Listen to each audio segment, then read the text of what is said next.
All right. Well, welcome everybody. Thanks for coming to this edition of our forum.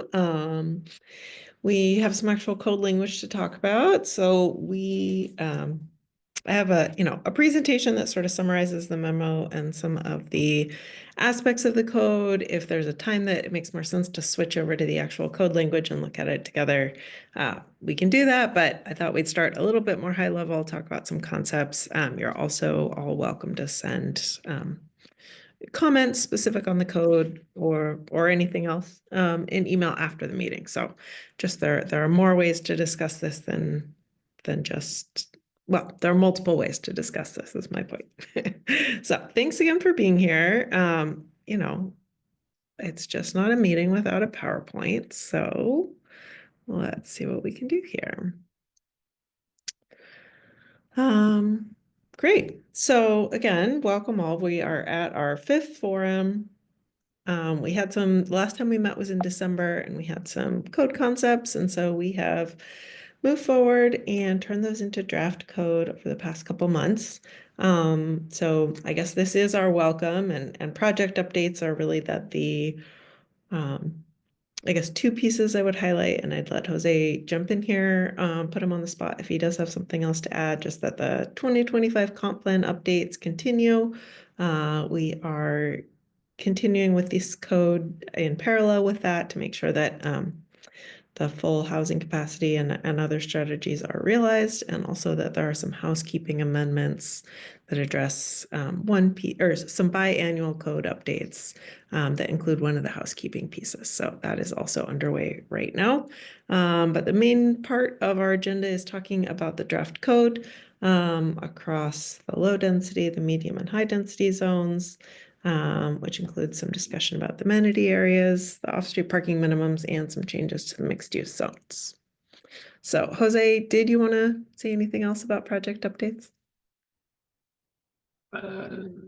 We're just in the middle of having some open houses. We had one last night. We'll have one tonight at Ruth Bader Ginsburg, and then Monday at iTech, 7 to 8:30. How'd they go? A lot of participation?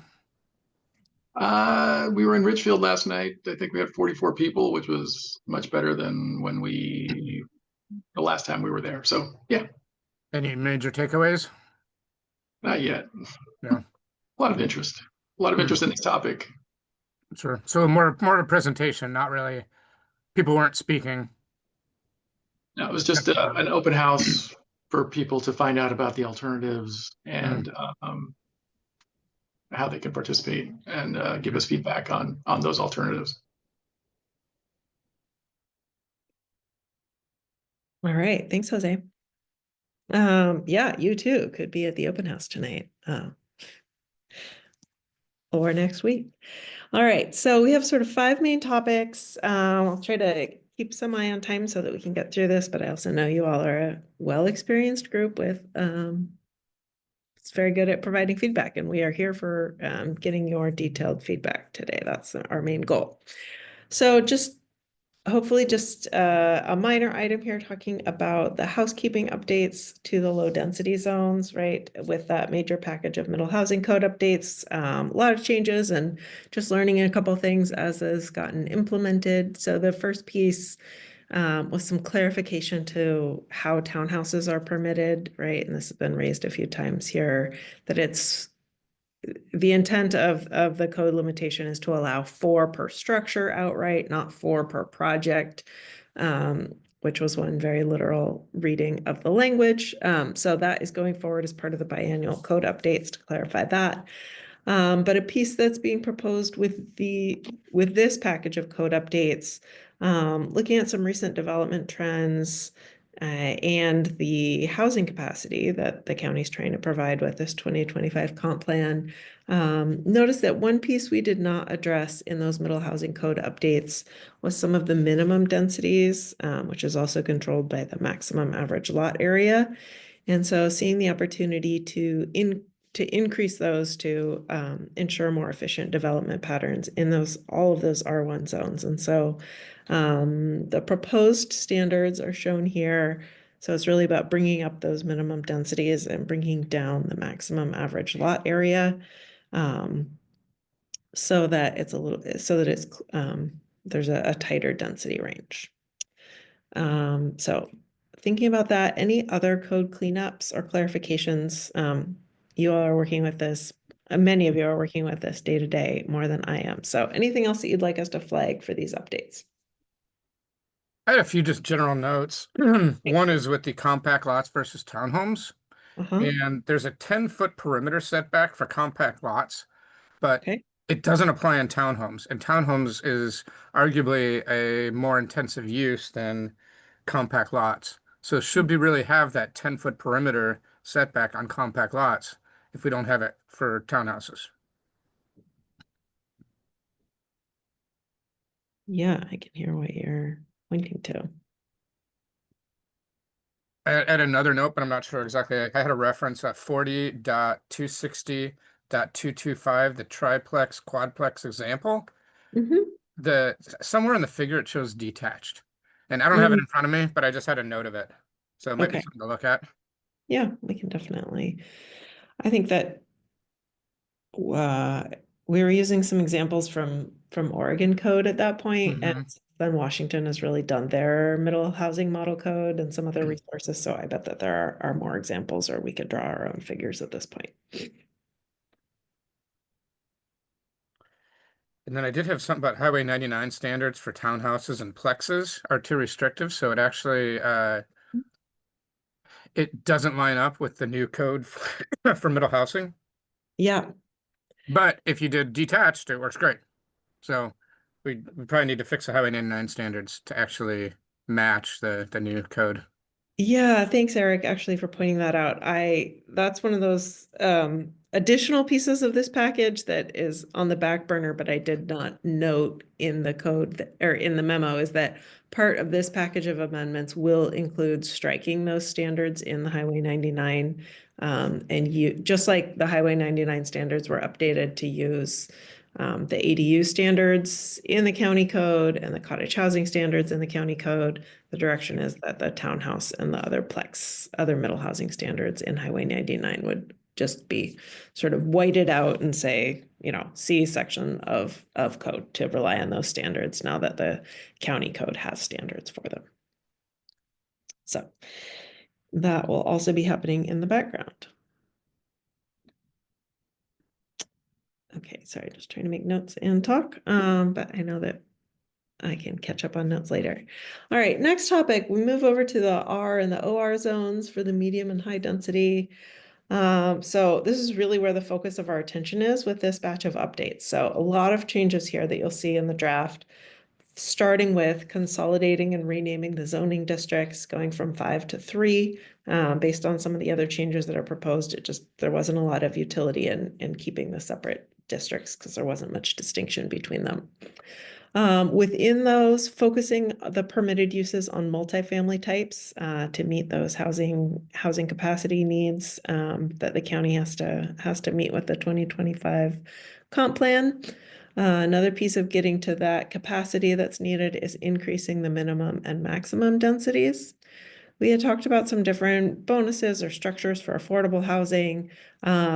And the proposal that I put in the code was to just eliminate a maximum density for affordable housing so that it would really just be the site dimensions that would govern there, rather than trying to guess, is it 75% density bonus or 100%, or, trying to get that number right, just saying build as many units as fits on the site, and that given all the other requirements that apply to affordable housing projects, making the sandbox a little bit looser there. But keeping those dimensional standards for the most part, including the 50-foot height limit. So no changes proposed on that side. We hadn't heard concerns about that being a limitation on capacity. So I did see an opportunity to, right now there's a 20-foot rear setback for multifamily, which makes sense perhaps if you're going up to 50 feet, but thinking about some of the smaller form development that we've seen, that if it is less than 35 feet tall, that perhaps there could be a tiered setback. So bringing that down to 10 feet for those shorter buildings. And then a question there, as we move to mostly multifamily with triplexes and quadplexes being proposed in the R24, a lot of the dimensional standards get simplified. Right now, there's separate tables for different types, and we're really there's the townhouse, the single family detached, and the multifamily standards. We're going to a single set of standards by focusing in on multifamily. But a question just about, would it make sense to pull out separate minimum lot sizes for triplexes and quadplexes? Right now, just using the if someone built to the maximum density, the lot sizes would be, as proposed here, a little over 5,000, a little over 7,000 for triplexes and quadplexes respectively in that R24 zone. That's pretty similar to the standards in R15 of 5,000 and 8,000. But should it be more dense in R24, to sort of maintain that hierarchy, or is there really not? Yeah, is there need? Or could there be utility in adjusting those? Happy to add some different minimum lot sizes, but only if it's useful. So looking at some numbers, pulling this all into a table, here you can see how the zones are being proposed for consolidation. So there'll be just one zone for urban high and two for urban medium. And it's this zone that's currently the R12 going to the R24, where the triplexes and quadplexes would be permitted.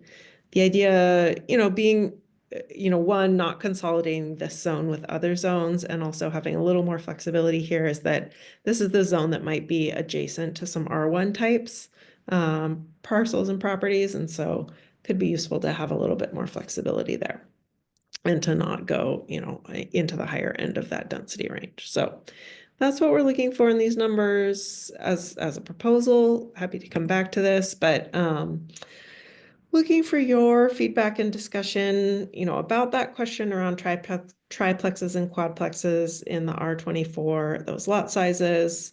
Of course, feedback on that table, but also I know that we've had some conversations here about how minimum and maximum density are measured.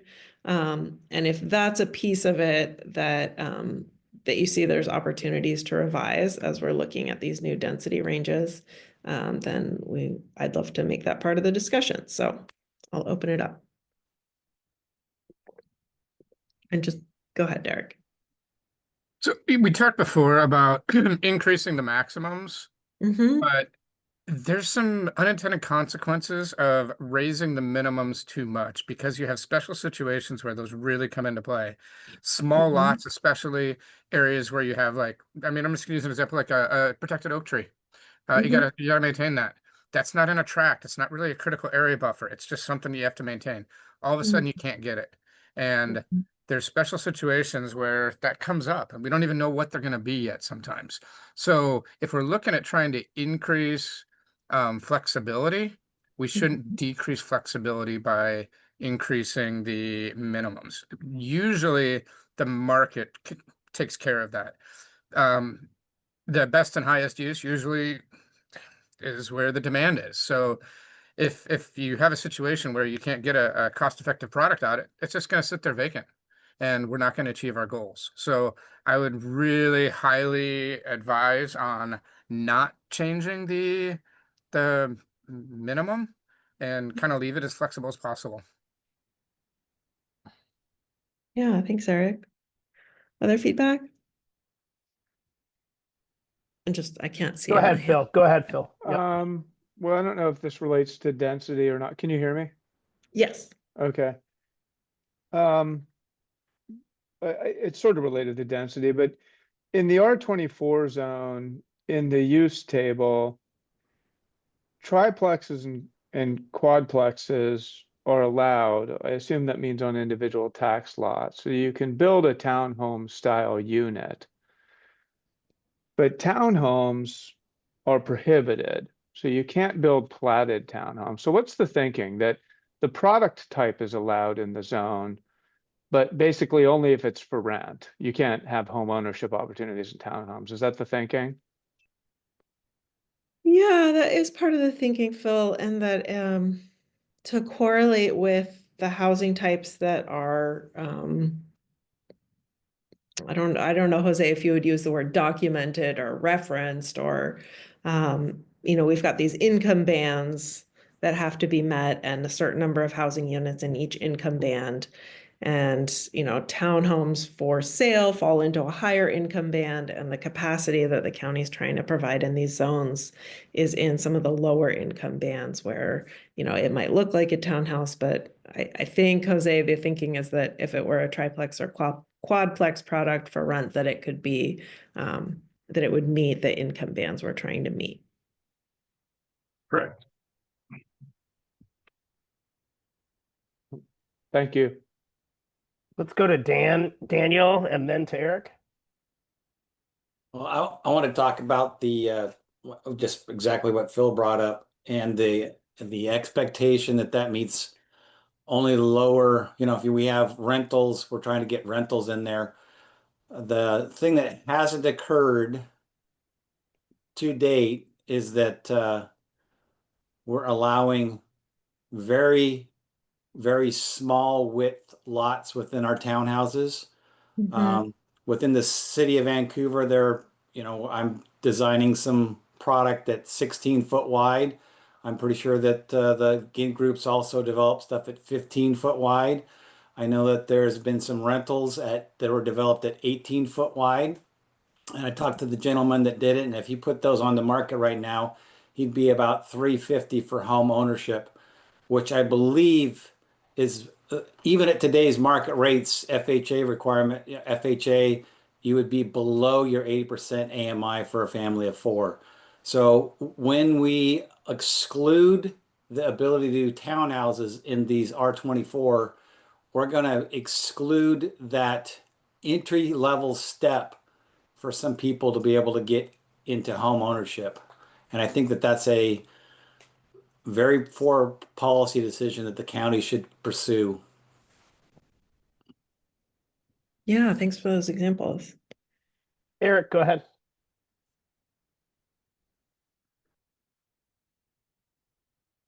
You're on mute, Eric. Sorry about that. Still muted. I agree with Dan and Phil on what they just said. And over time, ownership is cheaper than renting, so it's more affordable. The forcing people into rental product, it makes the rich rich and the poor poor. It does not give people that leg up and that opportunity to build generational wealth and have that first step. So we're basically condemning our future residents to being renters forever. And if we have people that want more, they're going to go to a different community. We're going to lose our best and brightest with this policy. So we want to have that step-up housing. And if you look at someone who bought their unit and then 5 years later, with rent increases, inflation, they lock in their price, they lock in their interest rate, rent goes up. Your mortgage usually doesn't, except for the taxes go up. So most of the time, 5 years later, your payment is less on your mortgage for your housing than it would be if you're renting from someone else. So I think we need to think more than just the initial cost. We need to think long term and trying to provide opportunities for our citizens. Daniel, did you have some more? Yeah, I did. I was going to mention, I build apartments, and Gig Group builds apartments too. I mean, I've built townhouses and apartments. The apartment guy in me says these are great. I cut out the townhouse buyer competition, but if we can get smaller and smaller widths on our townhouse lots and allow townhouses in there, the market will start competing, and we will put product in there that will be cheaper and cheaper and cheaper, and we can get that AMI, we can get down below that 80% AMI. I can do it right now. I'm sure that Phil could talk to the same thing and say that we can get right there right this second if we were allowed that kind of flexibility.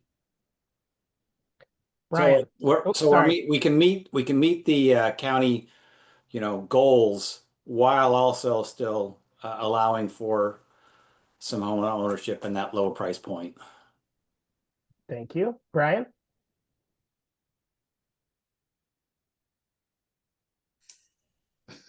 Unmute myself here. I can't speak as well as the other panelists to these issues of what product can be delivered in this particular zone at particular price points and widths. I can say if that I think, you know, we're going to need both rental and ownership housing. I don't know what the appropriate ratio is. I think you need some of both. Renters can become owners later in time. I think if they are not, if they're able to form enough wealth to have a down payment, which a lot of that is going to be driven by how much are they having to pay in rent now before they're in a position to do that. I think there might be less pressure to squeeze rental options out of the R24 or OR24 zones if there was more willingness to zone create new zoning of multifamily, which seems to be, there doesn't seem to be much of that going on in terms of willingness to create some new designations that don't exist now. That might take a little pressure off the R24 or R24 to meet some of the density targets. So I think there's a trade-off there. I just think we need to be cognizant of.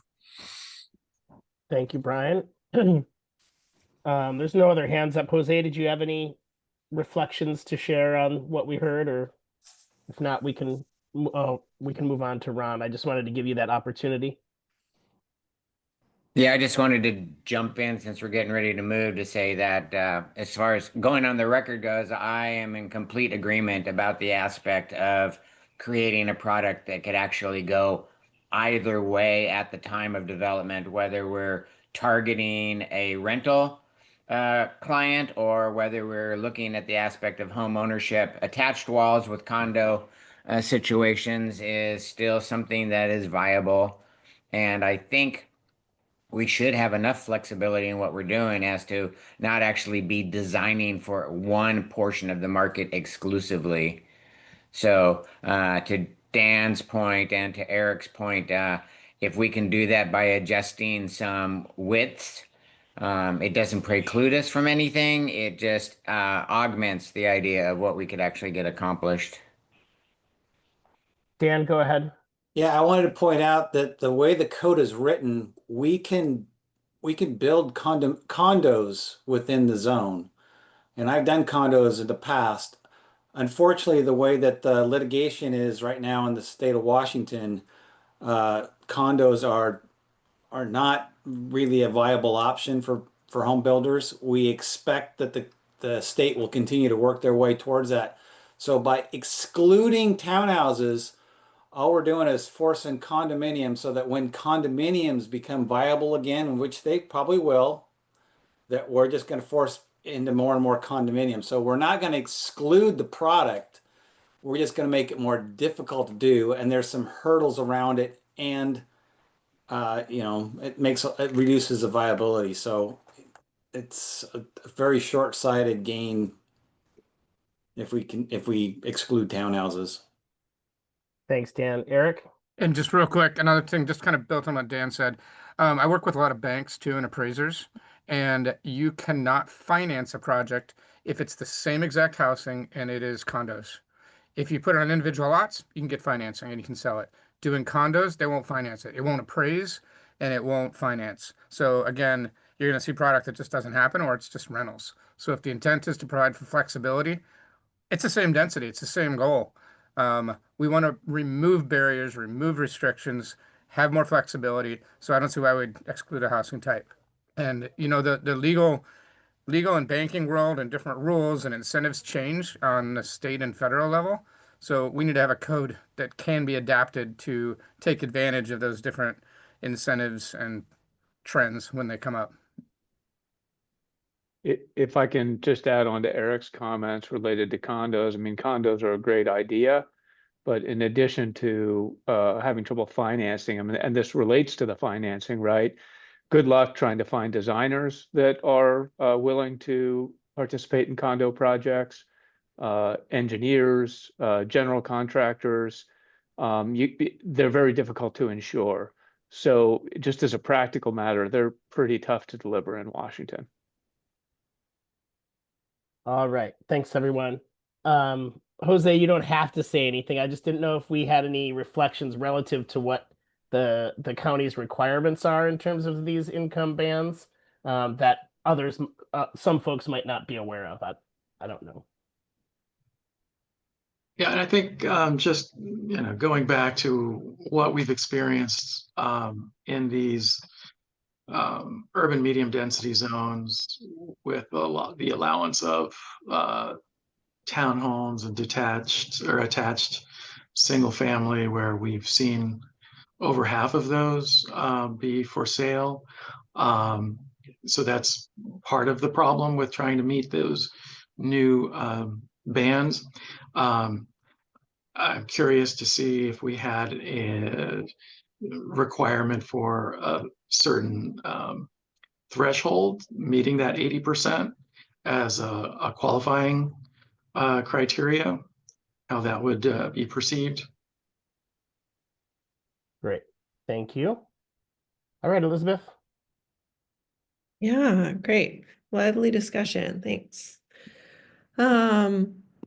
Okay, so one of the pieces about making multifamily, as is we're looking to really increase the amount of multifamily that is the capacity for that.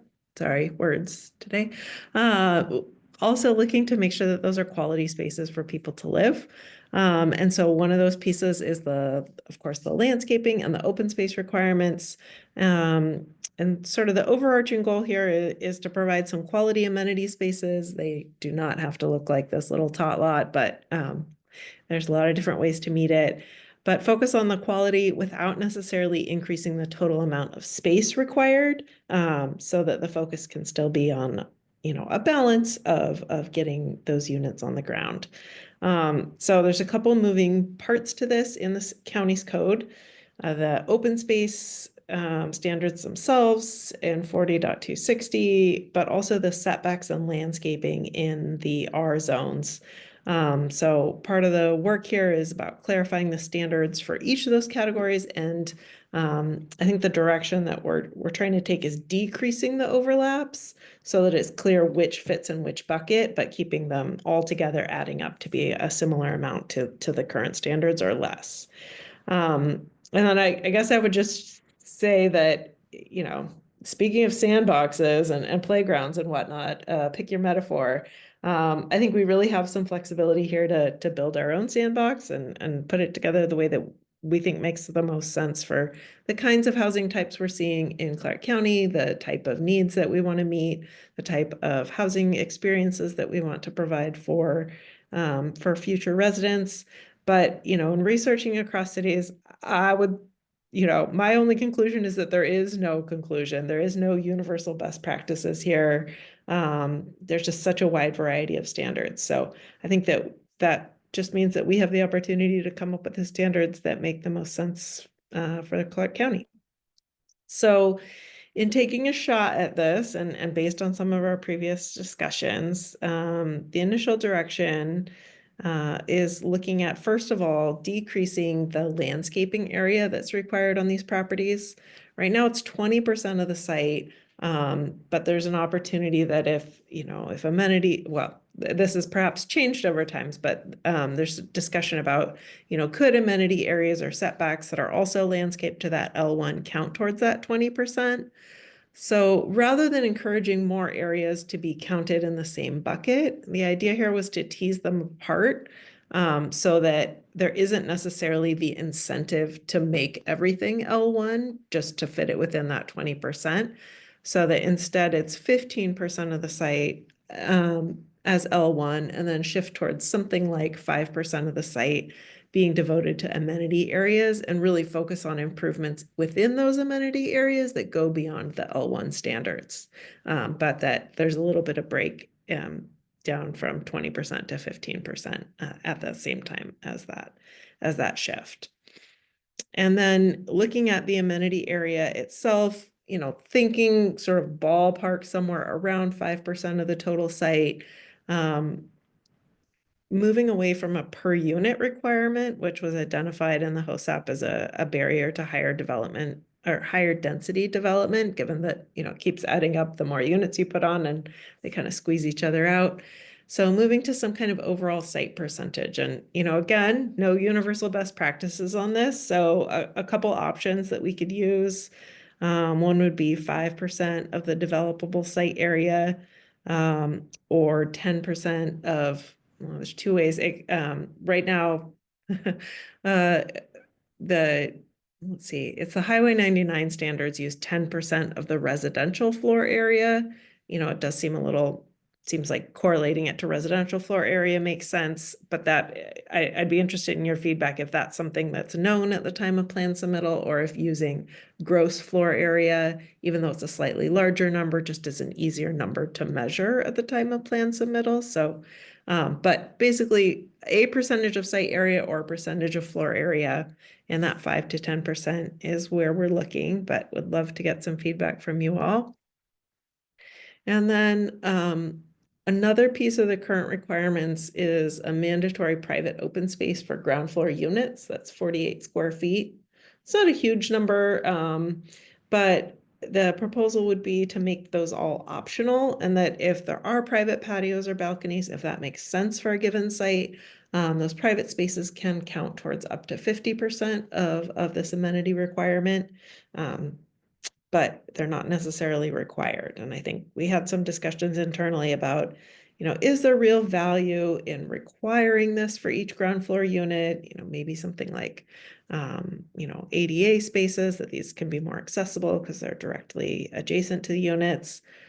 I just have a personal preference for more flexibility. And so I don't, it seemed to me that we could make this optional, and then that, you know, also helps like decrease the overall requirement.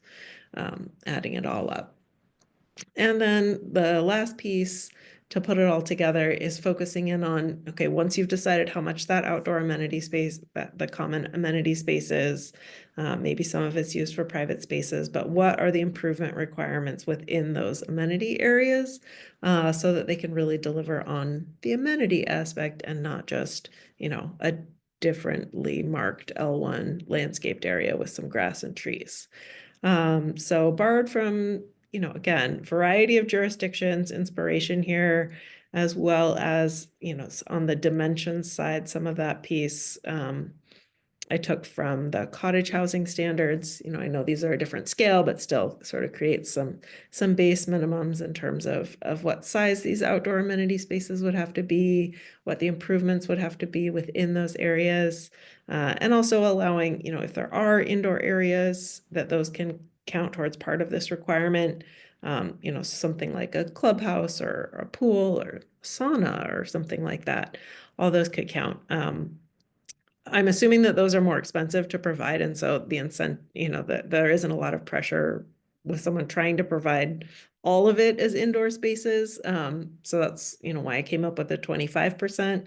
If you think that there's a reason to change that number, we could also talk about that. So one example, I hope this is nobody's project here. It's about 5 years old and was just one that I had a number of these from when we did the HOSUP strategies. And so I'm not saying this is a good or a bad project. I'm just saying this is a project that I pulled out. You can also tell me this isn't representative, but I just as one way to illustrate what this might look like. So this was an apartment project on 82nd Street. It's got, you know, 4 open spaces denoted here, that are sort of, you know, integrated within what looks like basically landscaped area. Throughout the site. There's a total of 52 units. So under the current formula, they had to provide about 12,000 square feet of amenity area plus those patios.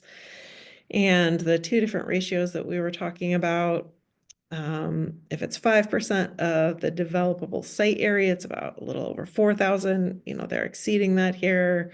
And if it's gross floor area, it would be about, you know, 5,600. And then the landscaping, you know, this particular site really exceeds the 20%. And so, you know, maybe it doesn't make that much of a difference to switch from 20% to 15% for this particular one. But one way out of many universes that this could add up. I know you all are much more familiar with examples, so feel free to draw upon those as we start discussing this. So I'm curious, do you think that we're in the ballpark with these ways of measuring the amenity area? Do you have preferences between that developable site area or the floor area?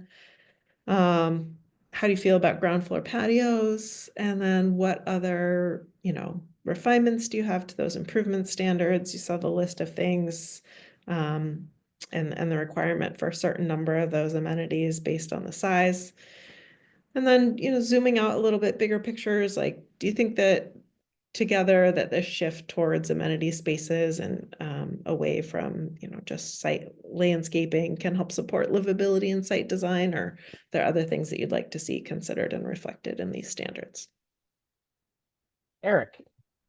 I think this is a reasonable approach for a certain product, but we're only looking at one product type. So we're looking at garden style apartments. So when you're Right. looking at that, this kind of makes sense. If you look at more infill mid-rise, there's an apartment I'm looking at right now, right across the street from me. They have zero recreation space and zero landscaping because it's an infill site.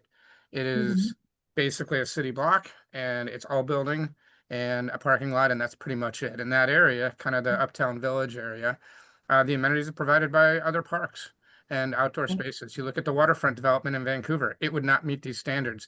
You look at most of the projects along downtown Vancouver, and none of those would meet any of the landscape standards or the amenity standards that you proposed. So this works for a certain product type for suburban garden style apartment, and garden style apartments tend to get somewhere between probably 15 and 25 units per acre. So that's kind of a maximum, and they do have to have a certain amount of parking to make them viable and marketable. So I guess that's kind of my comment is we got to look at product types when we're looking at these landscape standards, and we can't just blanket one standard for all different product types. Yeah, and if I could just, I think that these requirements, I did specifically think about how they would work with garden style apartments because that is the prevailing trend in Clark County suburban areas where these R zones apply. And I completely agree with you about, Vancouver waterfront, Vancouver downtown, but that is not what we're zoning for the most part. And so, I certainly think we can keep in mind, are there other scenarios in the county that would merit a different approach? But that's why these are really focused on the more garden style type. Ryan?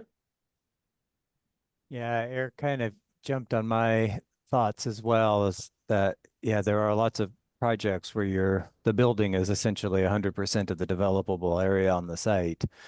And so how, especially if you're limited to indoor spaces to only meeting 25% of it, I guess I don't really understand the motivation for that 25% limit. Yeah, good point. I guess, there's talks about like maybe rooftop amenities and things like that. I don't know how those would apply if that's an indoor or an outdoor, but those are expensive as well. So. Yeah. All right. Thanks, Ryan. Dan? I was gonna just talk a little bit more about what Eric had talked about. The once you get above 25 units per acre, you have to go up. And I think that with some of these minimum densities that are being proposed, what's going to happen is that you're, especially if you use a percentage of the floor area, you run out of space, with these 24 and 30 minimum, units per acre. So it's yes, we've developed. Realistically, we've developed most of our stuff as garden style apartments, but with these new proposals, if it ever gets viable, because going up 4 stories and 5 stories becomes significantly more expensive, if it ever becomes viable, then this thing's going to start breaking on some of these requirements to have based upon floor area. All right, Jack. Yeah, I was really tracking with what Eric was saying because downtown development. I think gave me a little heartache when we were talking about kind of discounting amenities that are indoor. So like, and that's at least that's where I was reading it. So like if somebody did a pool and a clubhouse that doesn't count to outdoor active living space. So if the goal is to create amenities that people want versus a gravel walking path or, you know, some landscaping, then I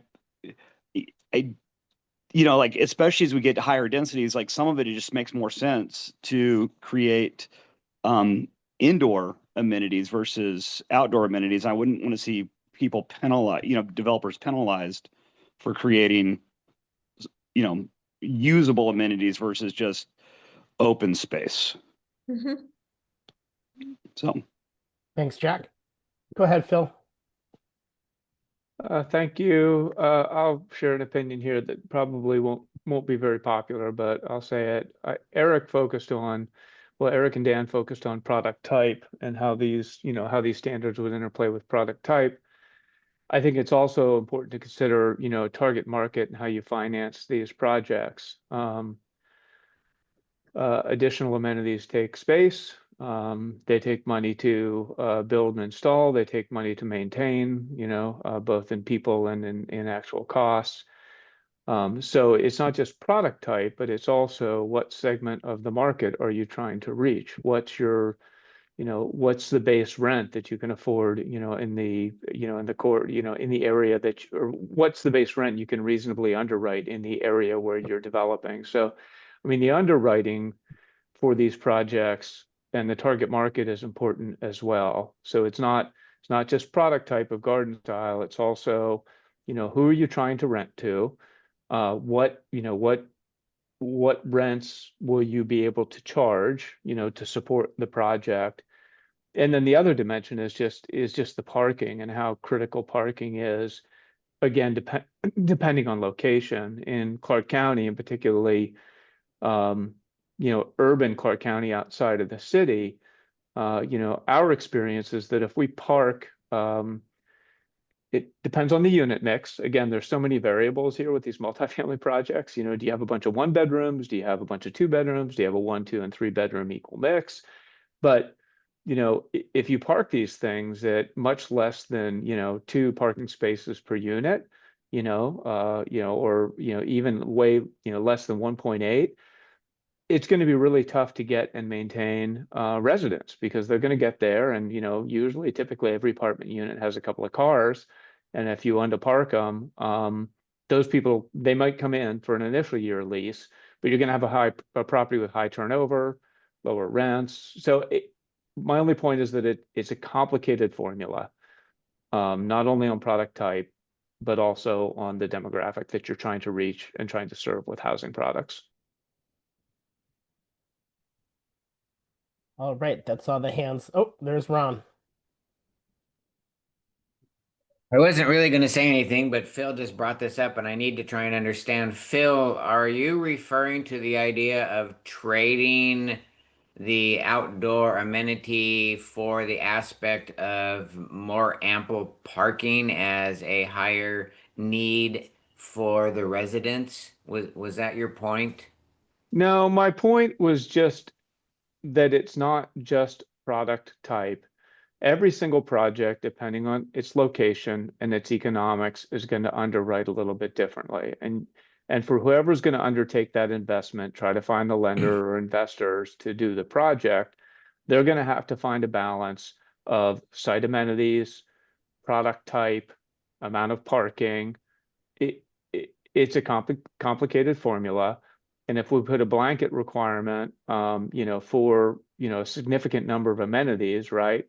That means maybe we can only provide more expensive projects, more places that are more expensive to rent. And that's why I say it's not popular, but sometimes producing lower rent properties means providing fewer amenities. That's just part of the equation that you have to do when you're investing in a multifamily project. All right, that helps clarify for me. So I guess that being said, is there some type of hierarchy that needs to be accomplished in the concepts of saying the county desires hitting minimum densities, the county desires infilling as much as possible in these properties, And if then that says you get your minimum densities, you get an appropriate amount of parking, then you look at what residual space there is on the outside. Is there some concept towards more flexibility then in that regard to try and actually hit the goals? Because it feels like to me, if the county is serious about doing that, we need in some cases to be able to say what drives what goal. So what are the county's goals? And to me, it's been housing and housing density. So what is the county willing to give up in that regard?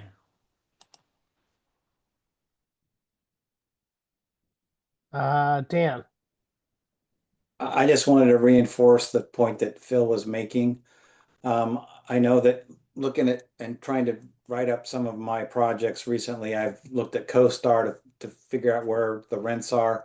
And what I did notice is that as we have more and more apartment development that's more suburban, a little farther out, the rents received is decreased. And I'm sure it's related to the lack of commercial services nearby.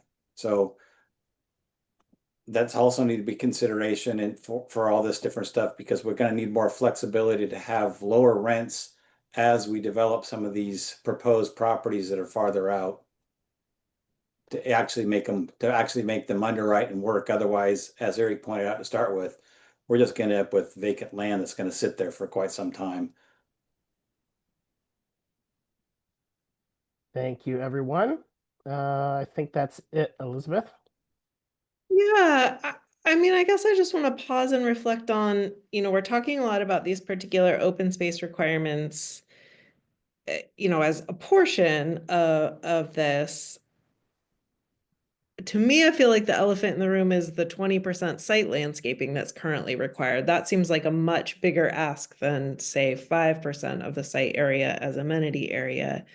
And I'm curious, especially we start talking about shifting development types, if the county is trying to achieve some of those, minimum of 40 units per acre in the high density zone, for example. Could we look at, or does this group feel like looking at the landscaping area is also important, or is it really something about this amenity space that feels like the part that's difficult to achieve? Go ahead, Eric. I think there's kind of two different things, and it maybe needs to change by zone. So I think we almost have to detach them like they used to be, consider them completely separate, and make sure that's clarified. Because when you're looking at landscape, basically it's lot coverage. So you're counting things like buffers, you're counting other things, and it's just landscaped area is anything that is not impervious surface. It's not building or parking lots.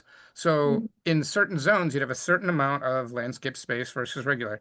Now, I say you decouple them. I mean, we're trying to kind of say that they're, some of your open space can be amenity. I think you take the amenities and split them totally different. You just make sure you don't have to subtract any open space for any of your landscaped area and open space. The landscaped area can be open space. Building area or and amenities, building area and landscape can also count towards open space and amenities. So that's just the quality of life. You're looking at that. It's a different measurement than landscape versus or open space or landscaping versus impervious surface. So as the zones go higher density, you decrease that. So maybe you start with 20% for or 15% or whatever we want to go with for R18 or R12.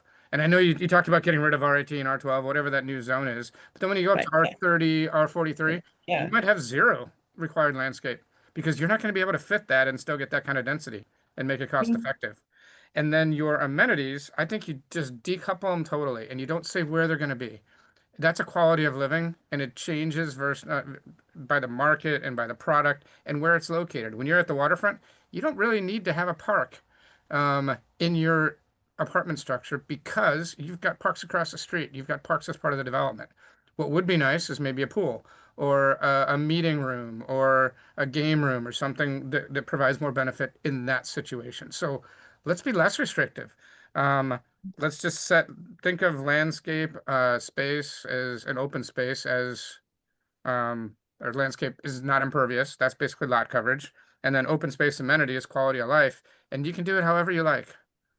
Whatever fits the situation.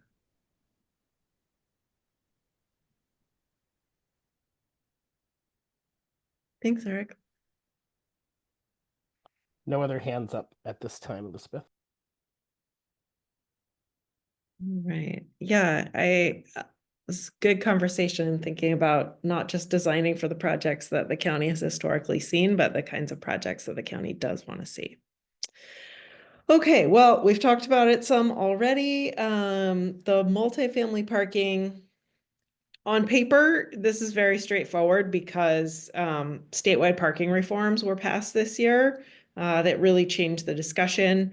I do hear, as already has been discussed, that in a lot of these locations, both for, to meet tenant needs and to meet financing, that there will be more parking provided. But in terms of parking minimums, state rules are now just very straightforward. On paper, it's going to be 1 space per unit for any single family dwelling. So not necessarily related to these higher density sites, but that's just part of the package.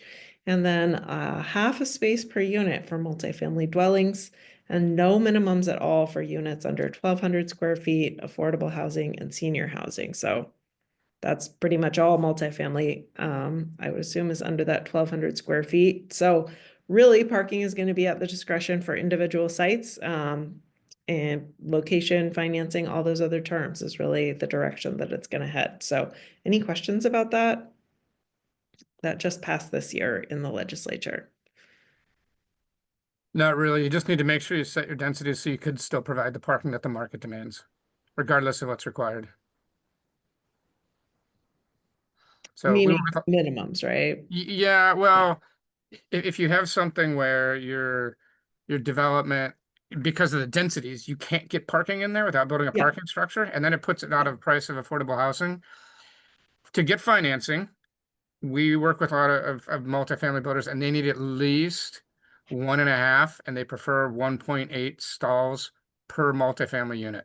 So just because it's not, and that's a minimum, those are minimums. So some want closer to 2, but 1.5 is a bare minimum to even get financed because they've found that the value's not there. They can't rent them out. The banks are tired of taking projects back that don't perform. So they have their own standards, and Yep. to be able to build Understood. things that can't get financed. So just something to consider. Yeah, definitely understood. It's just, this is what needs to go in the zoning code. It doesn't change how it gets done. So, okay, well, that's a pretty straightforward one. And then the last piece of our discussion today, we've talked about, the commercial and the mixed use zones and really focused in on some opportunities to expand housing in the mixed use zone in particular as part of these HOSAP strategies. So here the direction, and this also ties in with the capacity that we're trying to provide for the 2025 comp plan and some of the scenarios that were evaluated for the part of the SEPA process. So they're looking to continue permitting multifamily, duplex, triplex, quadplex, and cottage housing types, but eliminating single-family detached and townhouses. Again, to focus on some housing types that are correlated with particular income bands. Big piece we've heard is that allowing residential uses to go up to 90% of the site, either as horizontal or vertical. And that's an increase from the current 80%. That aligns with some of the VBLM modeling and again, creates some more capacity. Changes on the density range. So both increasing the minimum density as well as the maximum. Might as well open up some opportunities if the site can provide more maximum density there. So this aligns with the changes to the R zone. And then there are some housing mix requirements as part of the MX zone about, I believe it's 3 housing types if it's a 5 to 50 acre site, or 4 housing types. And there's some additional standards about the maximum percentage for certain housing types within that.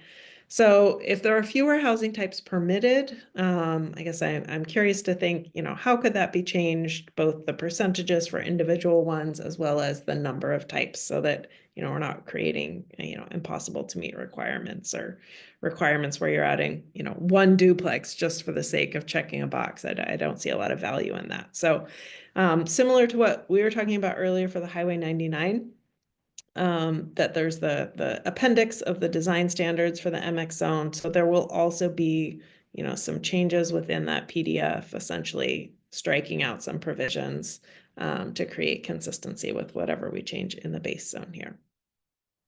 So discussion here, as well as additional pieces, but the parts that I flagged were, what do you see as supportive changes for the housing mix standards to make that achievable? And is that about the maximum percentage for individual types, or the total number of types? Like, what do you think would be most useful there to achieve the overall goals for that zone? And then any other updates? Did we hit on the key pieces that would make this more useful? Or is there something else? Jack.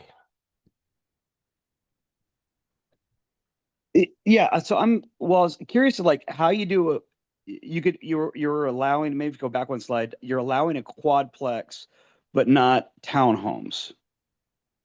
And I don't understand why we would differentiate the structure of housing versus, or a definition of structure of housing versus just housing.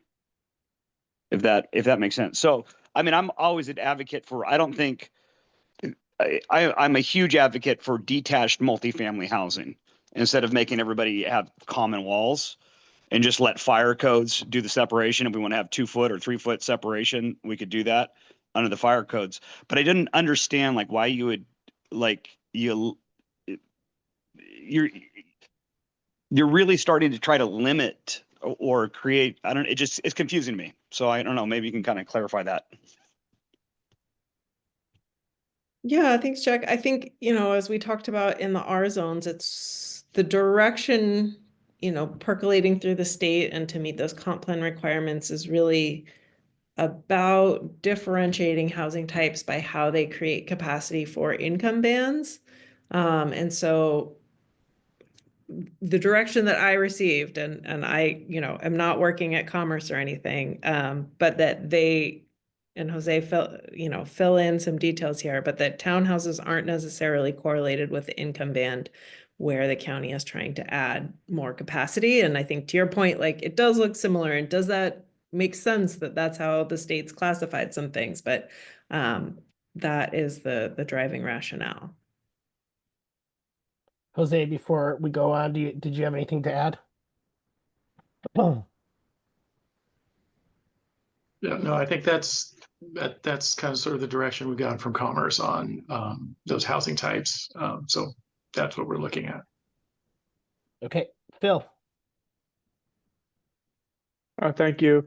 I don't want to repeat anything here, but our experience with the MX zone in Clark County is if you're interested in doing primarily residential development, we haven't been able to figure out how to make that zone work yet. And I'm not, maybe there are developers who have been able to figure out how to make it work, but I don't know them.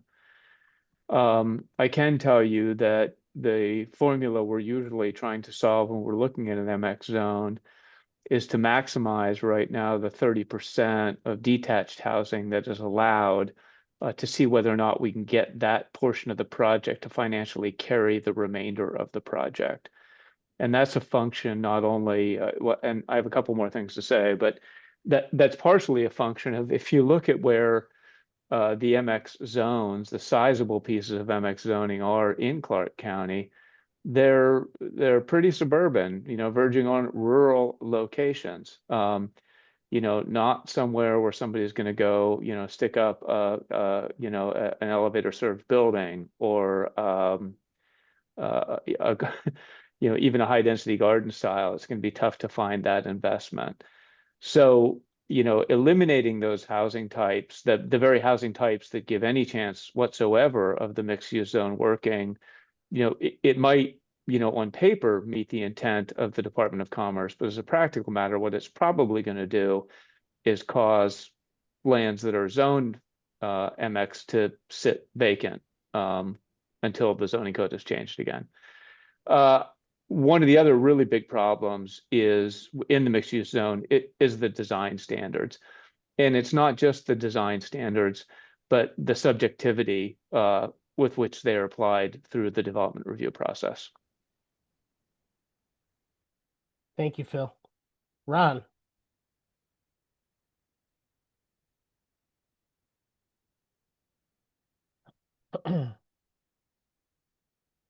You're there, Ron? You're muted right now in case. There we go. Sorry. Yeah, so I guess in the context of this discussion, one of the things I think that was brought up earlier is I think the minimum requirement for density is going to work against us. The aspect of a higher maximum doesn't hurt anything. That's an individually discussed decision. But the other constraints that are already on this could very well be that you can potentially figure out how to make it work, but you can't make it work to the minimums. And so that's definitely one thing that I think just isn't necessary for if we want this. And then back to Jack's point earlier, are we ending up in a situation where we're precluding the way a structure looks because we've labeled it in one fashion or another? If you can get some attached and detached to work, but the consideration is all of a sudden it looks like a townhome, are we going to say, well, those just don't work for us and you have to come up with something different? I think we're still going to come back to the idea for the county and start saying, what is your goal? Is your goal to try and actually get residents to move in on this MX zoning? And if the case is, we're going to have to be more flexible, not less flexible. Thanks. Thanks, Ron. Dan. Yeah, Phil's right on the money. I mean, with all the stuff that they talked about, Ron. But I want to just bring up the point around the townhouses and what Jack brought up. As you know, I'm a townhouse advocate. I've been doing this for 30 years. And I can tell you that the market swings back and forth. Sometimes apartments, I mean, right now it's difficult, as Phil's pointed out, to justify the financing for some of these apartments, especially when you increase the density above 25 units an acre. The other thing is that the market does swing. I've seen it to where we've sold townhouses for 0 down with the Nehemiah program. FHA rates come down. I've had Washington bond money.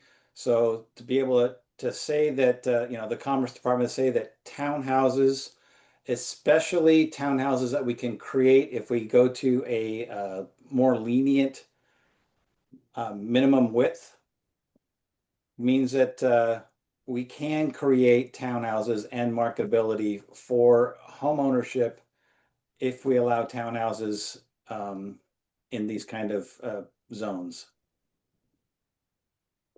Thank you, Dan. Not seeing any other hands right now, Elizabeth. Yeah, thanks. All right. Well, we've talked through the major topics and I think we've heard some pretty substantial feedback. So I appreciate you all being here and being willing to talk through and add to the discussion. But as we're wrapping up, we might be able to be done a little bit early, but also, are there other ideas or questions in this package? I hear the call out of what is the county's overall goal, and I'll always leave that to Jose to fill in, but I think that the overall goal is about getting more higher density housing affordable at lower price points. And just really providing that capacity. So that's the overall goal, getting there with this package of code updates, Are there other ideas or questions? I know we worked through the concepts a lot. This is sort of where the code came out to reflect some of those. Sounds like we have some more reflection to do, but other things that you want to bring up to seed those discussions or other overarching discussion. Ron. Yeah, I think it was Dan that brought it up earlier, but the idea of establishing what we genuinely think is going to be starter home or first time buyer pricing in the market and who that target audience is. I think when I went back and looked through the documents, you were looking at 80% AMI, but it doesn't discuss in regard to what size family that is. And right now, county AMI is at 124,000. The idea of 80% for a family of four is like 99,000.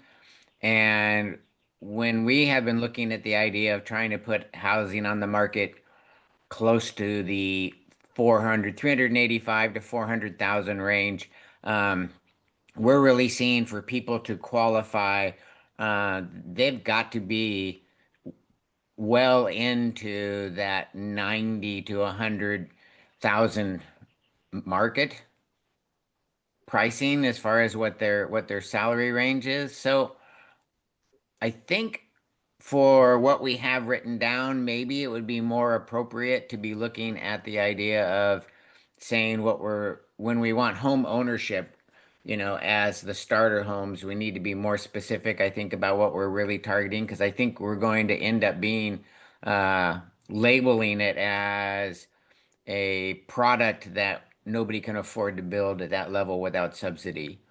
And if we want to get away from subsidy, we're going to have to be able to be a bit more flexible, I think, for first-time buyer or home ownership target product.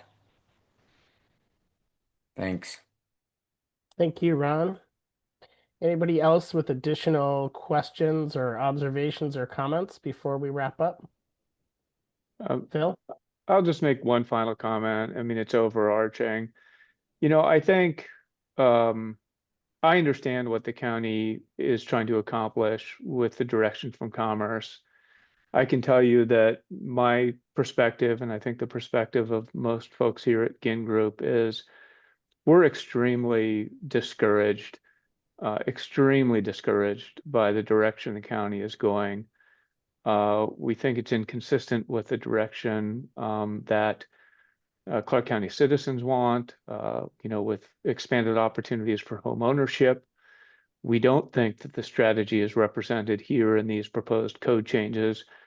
While it might present a neat package to the Department of Commerce that complies with the requirements of the state mandates, I personally don't believe that it's actually going to result in production of the type of housing that the county wants and needs because of underlying, economic factors.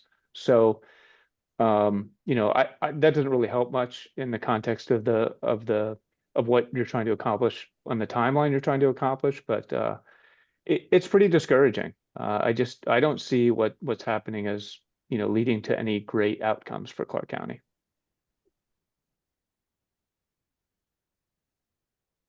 Dan, go ahead. And I just wanted to expand a little bit on what Phil said. I think that as long as we create code that allows as much flexibility as possible, and I agree with where the county is trying to go. I see what they're forced into of having a higher minimum density. But if we can allow more flexibility within the code and allow the market to try and create some of this housing, because as the demand continues to increase, I mean, Clark County is a very livable space.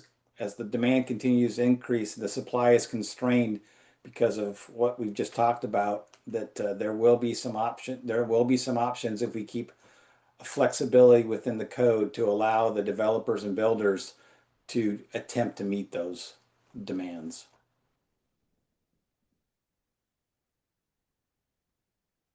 All right. I think that's everybody. Great. Well, I appreciate the full range of ideas and all of you taking time to share them, give us some specific examples of things you've worked on and haven't worked. Our next steps is working on some revised code. We'll have some more discussion, internal to the team and see how we can reflect some of your comments. We will share that with you. But probably we haven't talked about it, more likely over email. At this point, we're not planning further forum meetings before having some initial work sessions with Planning Commission and County Council starting this summer. So we will keep you updated on all those developments. Have appreciated all of your engagement with the project so far, and certainly coming today to share some thoughts as it gets drafted on paper, and appreciate the understanding that there's some commerce direction that the county's trying to respond to, and I think it sounds like we need to keep thinking about what it means to meet both of those objectives. So, any other wrap-up thoughts? Jose, anything to add? Keep calling on you. I like putting Jose on the spot. I enjoy it. Great.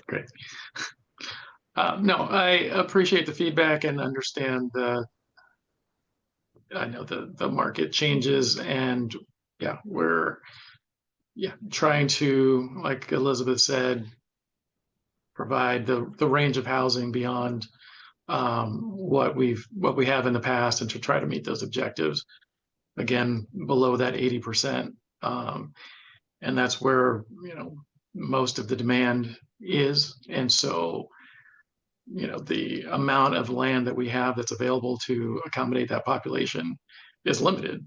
We've expanded significantly what you could do in the single family to try to bridge this gap. And so that's kind of the trade-off, and that's where we are. All right. Thanks, everyone. We'll for sure be in touch by email. Appreciate your time. Thanks again. Right. Oh, thanks all. Get us out of here.